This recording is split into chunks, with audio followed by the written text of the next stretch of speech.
Good morning, students. Let's continue with exercise 7.1.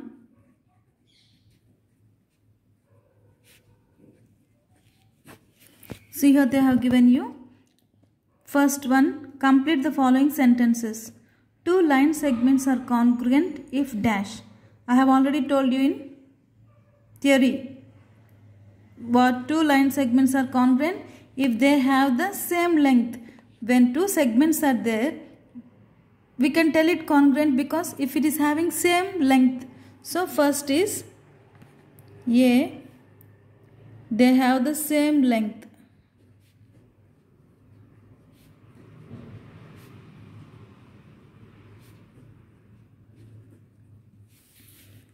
Now B, you see, among two congruent angles, one has a measure of 70 degree. The measure of the other angle is dash. If two congruent means what we have to do? See, now I am just showing you here. One triangle is here, one angle, and another angle is here. Now suppose this angle is 70 means, if it has to be congruent means what? Here if it is having 70, measurement should be same for this also to be congruent. So 70 is the answer. Now you see C, when we write angle A is equal to angle B, we actually mean here same thing only. Here now I am going to draw here one angle, one more. You just say this is angle A and this is, they are telling it should be equal. When it is equal, this measure of angle A should be equal to measure of angle B. So here answer is measure of angle A is equal to measure of angle B. So this is the third one.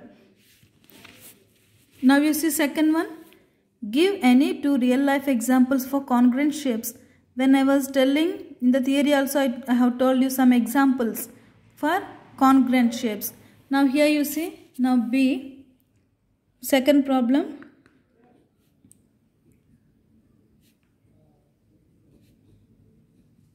Two real life examples.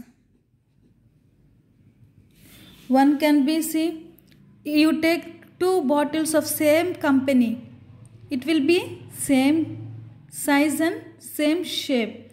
So two bottles can be example. Then you take two white sheets of same white sheets, you take two papers. So that also is example. Two sheets of paper. Then third one, you take, suppose now you are having ball, football you take.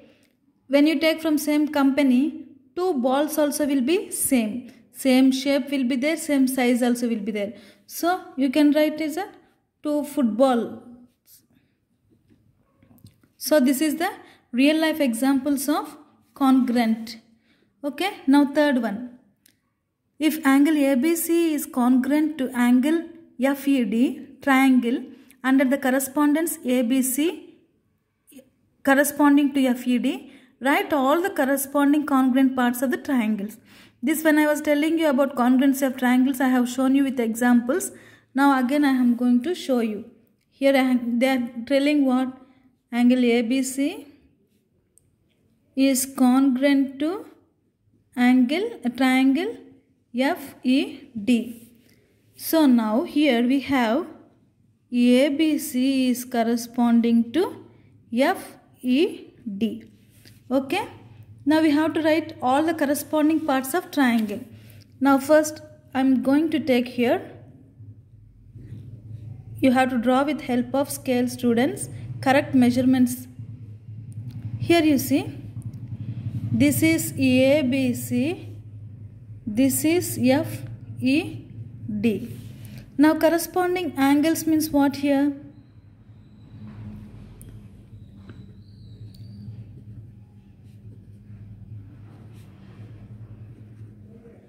Corresponding angles means you see, angle A is corresponding to angle F.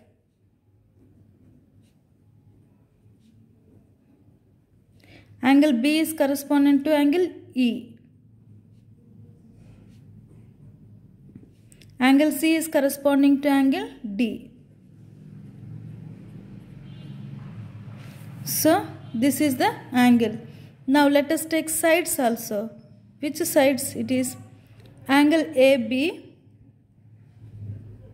line AB is corresponding to which one? FE.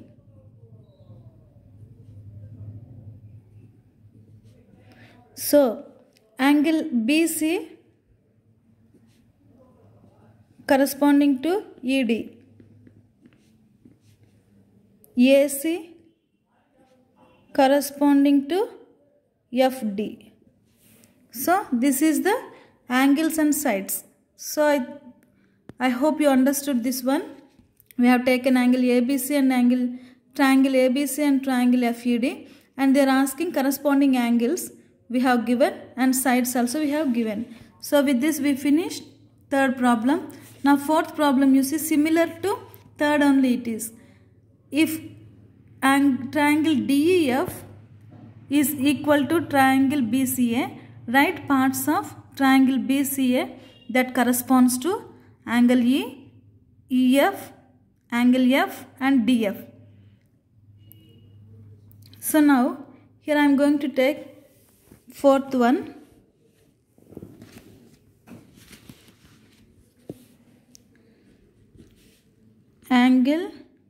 Triangle DEF is congruent to triangle BCA.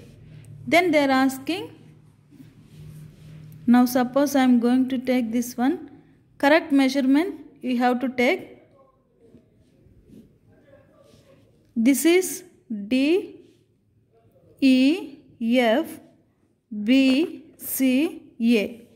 Now they are asking, first one for what they are asking? Angle E.